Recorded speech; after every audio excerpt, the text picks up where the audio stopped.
Good day, my name is Casey Brown and this is my individual study kit for the topic atomic structure, and this is my lesson 1. The title of my study was using interactive models, digital media and hands-on experiments to improve grade 8 students' understanding of matter, atomic structure, bonding, periodic table and also chemical reactions. So this is my nitrogen model that I used to demonstrate to the class the parts, and I also explain what the electrons are, what the nucleus are, and they got to interact with this model as well in the demonstration.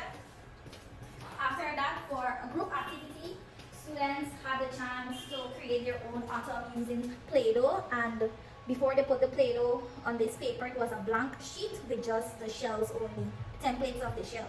So they had to use one of the 20 elements from the first periodic, they had to use one element from the first 20 elements of the periodic table. They choose one and they create the structure. So this group here choose carbon, and then they created a structure of a carbon atom. And these are some others. This group created hydrogen, they created a key as well, and then this group created beryllium, which were correct. After that, students did another activity where I gave them some sticky notes with the letters P, N, and E, which represented electron, neutron, and proton. I read a clue out to them, and then they had to raise whichever one they thought was correct. So if I read a clue and proton was correct, they raised the proton sticky note. And that is it for lesson 1. This is lesson 2. After the students learn about the atomic structure, they learn how they bond together, whether it's by transferring electrons, sharing electrons, or the electrons moving around in a sea of electrons. Before we had gotten into the lesson, I had the students, I gave the students words that they had to unscramble, and these words, when they put them together correctly, it gave the definition of what bonding is. They had 2 different definitions of bondings. They were split into 2 groups and they unscrambled them correctly. So for my poster, this here is an interactive poster where I use cardboard, some foam balls, and on each ball has a Velcro as well. On the poster has Velcros to demonstrate how the electrons share. So myself or the students can come up and stick the Velcro anywhere on the atom. So for ionic bonding, of course, an electron is being transferred, so we just take it off and show that an electron was transferred from one atom to another.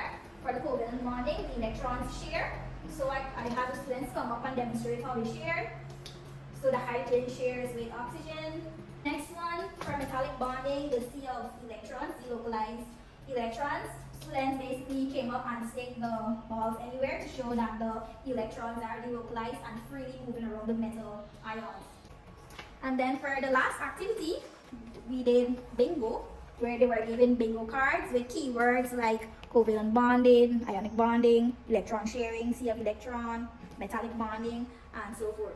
I read out some clues, and then the students had to tick off which keyword matches. And the first group that got 3 ticks in a row, whether it's going across, going down, or diagonally, they get bingo and they have to show bingo. And that was it for lesson 2, bonding. This is lesson 3, the periodic table. So in this lesson, I used an interactive poster where the students could write on it, because I created it on Canva and then I used plastic to cover it so that the students can write on it. Let's say, for example, I ask them to find carbon. They can circle carbon and using a marker, and then they can rub it out with whiteboard duster. So I created 2 of them. They were placed into 2 groups and they used them throughout the entire lesson to find groups and columns and so on. Next, I used a PowerPoint presentation to teach the class. So starting with a poem, students read the poem and then they told me what they think the topic for the day is. We focused only on the first 20 elements. We talked about what they will be learning in the lesson. We recapped what the atomic structure is, and we recapped bonding.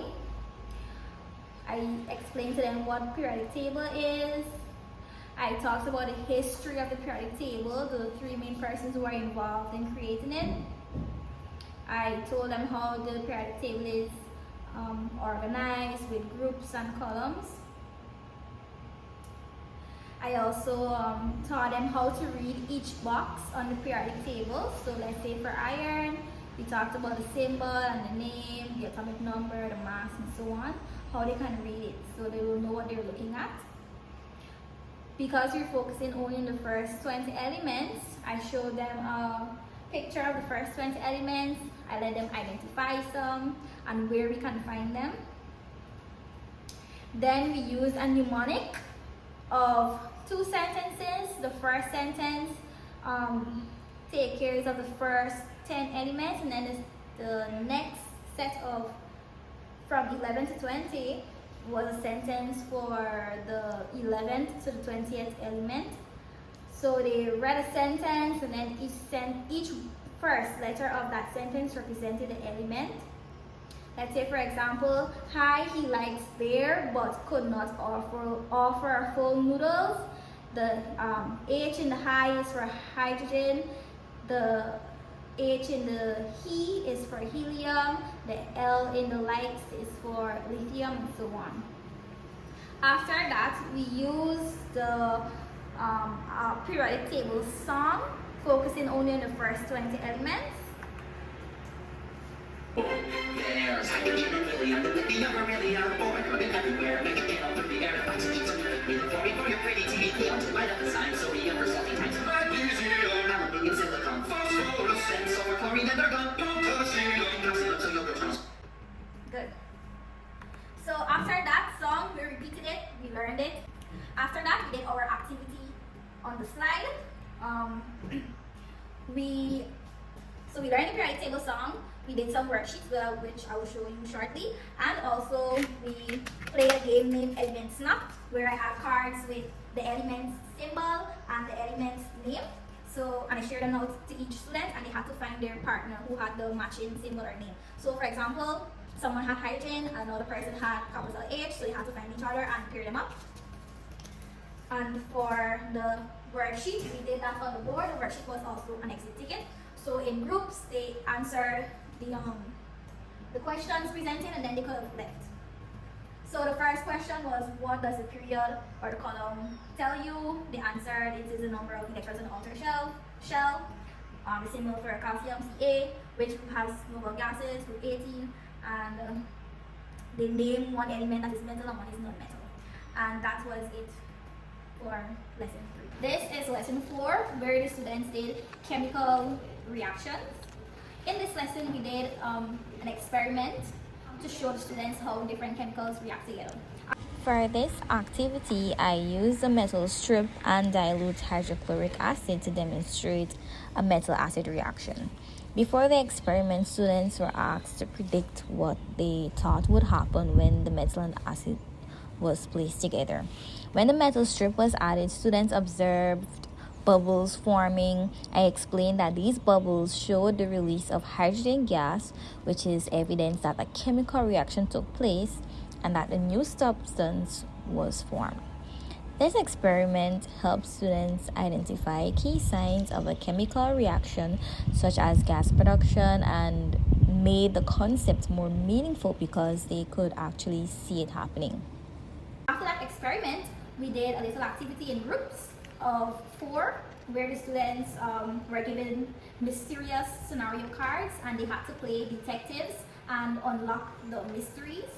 And they were looking for clues like bubbles, heat, fizzing, or temperature change. So I'll read one of the scenarios that was given. There were 4 in all.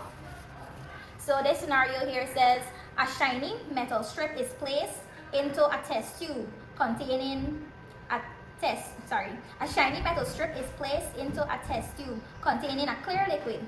bubbles form quickly and the test tube becomes warm. So from this scenario, we know that there is a shiny metal strip and a clear liquid that's bubbling. We know that bubbling liquid is acid and that shiny strip is a metal.